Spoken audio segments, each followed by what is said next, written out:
पाक दिल से सच्ची श्रद्धा से प्रणाम करो, नम्रता से। देखो प्रणाम का उद्देश्य क्या है? आपको विनम्र बनाने के लिए कि इंसान में अभिमान ना रहे, और जब तक अभिमान रहेगा भगवान प्रसन्न नहीं हो सकता।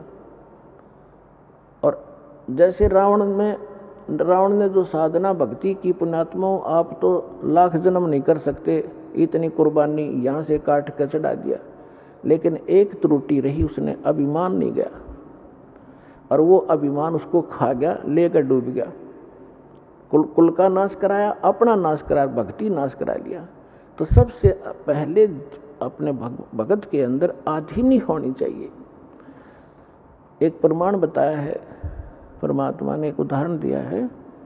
एक अजाजिल नाम का भक्त था, साधक था। अब जैसा हमने गुरु मिलते हैं, हम उन गुरुओं को कंप्लीट मान के, संपूर्ण मान के उसके आदेश का पालन कर लेते हैं। जीव की तो इतना ही काम होता है श्रद्धालु का। अब इन्होंने क्या कर रखा है कि राम नाम की गाड़ी की ब्रेन में टिक रखी है। किसी ने एक पहिया ले रखा है, व्हील, उसको घुमा रखा है, जाइए राम नाम की गाड़ी, तुम भी दिखाओ इसको। किसी ने एक स्टीयरिंग ले रखा कि यार राम नाम की गाड़ी है। अब जैसे कोई हवन करते फिरते हैं, कहते हैं यह भक्ति है। कोई सुबह शाम के नित्य नेम कर लेते हैं, छोटे मोटे गीता का, कोई वेदों का, कोई कहते यही भक्ति है। ये सारी मिलाकर भक्ति बना है। तो उसको एक पहिया दे रखा था, उसके गुरु ने कि बेटा प्रणाम करा कर, और प्रणाम करने से तेरा स्वर्ग में वास हो जाए। क्योंकि ये जो यज्ञ हैं, जब तक हमें सत्साधना न मिलती है, स्वर्ग तक की साधना है। लेकिन हम इन यज्ञों को स्वर्ग के लिए नहीं, अपने मोक्ष के लिए प्रयोग करेंगे। हम जिसका हमारे ऊपर कर्जा है, उनको ये पकड़ा देंगे कि आप अपना ये ऋण पकड़ो, हमने तुम्हारे लोक में वो रेस्टोरेंट नहीं चाहिए, हम आगे को चलने वाले हैं। उस अजाजिल ने अपने जीवन काल में, पहले लाखों वर्षों की आयु होती थी, 1 अरब प्रणाम की, दंडवत प्रणाम लेट लेट के। और जब वो ऊपर गया, विष्णु जी को इष्ट मानता था, विष्णु जी के लोक में गया। अपने आत्मा जो भी क्रियाएं आप यहाँ कर रहे हो, जैसा भाव आपका है, आपकी भी ऐसी परीक्षा होगी त्रिकुटी पर जाकर। और जैसी श्रद्धा आपकी इस दास के प्रति यहाँ होगी, ऐसी वहाँ होगी, तो वहाँ परमात्मा आपको इस दास के रूप में मिलेगा।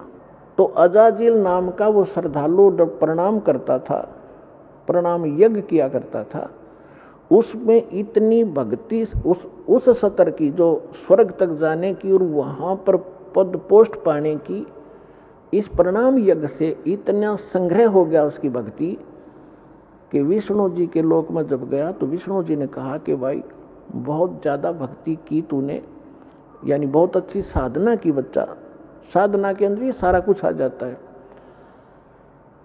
तो उसने कहा जी हाँ, साधना खूब की, 11 अरब बंदगी कर रखी है मैंने।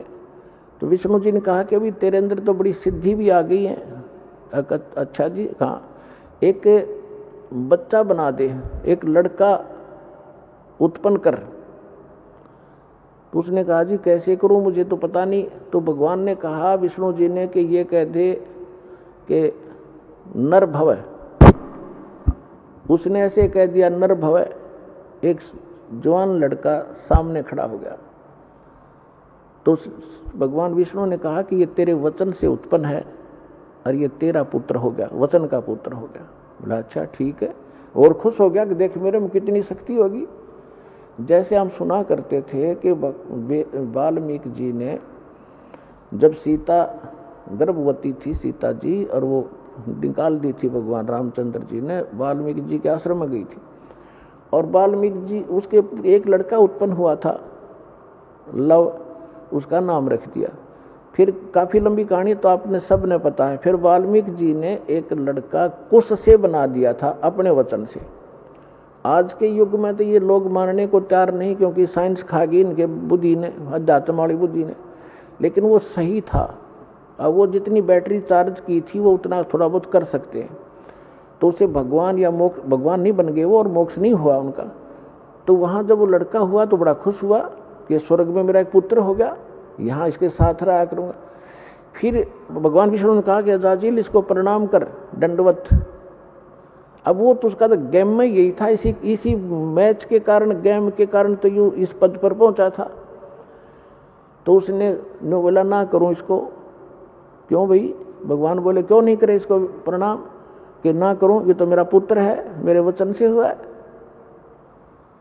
अब भगवान विष्णु ने सोचा ये तो भाई फेल हो गया परीक्षा में, फिर भी उन्होंने सोचा चल थोड़ा सा इसको ग्रेस मार्ग दे देता हूँ, जब बुद्धि काम कर जाती इसकी। उस लड़के को अपने जहाँ वो खड़े थे बाउंड्री के अंदर, उससे परली साइड भेज दिया। और उसमें एक गेट था, इतना एक बाईपास रास्ता था, उसमें झुक कर जाना पड़ता था नो बाहर निकलने के लिए। वो लड़का तो परली साइड निकल के खड़ा हो गया।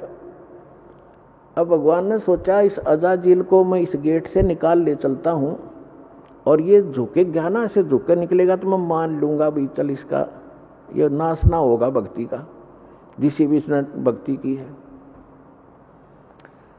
तो भगवान भी समेत मुकुट के झुक के निकल के, उसका सामने लड़का खड़ा था। और अजाजिल से कहा कि आजा अजाजिल, तुझे स्वर्ग की सैर करा के लाता हूं। तो अजाजिल बोला मैं सब जानता हूं, तू छलिया है, तो मेरी फिर मजाक करेगा कि देखा ना मैं झुक के निकलूंगा तो परिणाम हो जाएगा मेरा लड़के को, और तो आप जो है ना मेरे साथ धोखा करना चाहते हैं, मैं ऐसा अनजान नहीं हूं, बिल्कुल नहीं करूंगा, नहीं आऊंगा। तो परमात्मा बोले जा भूतनी के निकल यहाँ से। वो वहां से पटक दिया ठाक है, और सारी वह भक्ति कैंसिल कर दी। कहते हैं बेअदबी भावनी साहिब के ताही अजाजिल की बंदगी पलमा ही भाई।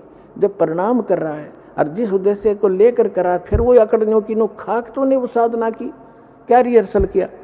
तो पुण्यात्माओं, ये जो रिहर्सल आपसे कराई जाती है, कहते हैं जय गोपाल दंडवत कर और पैरा पड़ प्रणाम, दुआ करो दिल पाक से, असला असली इस्लाम।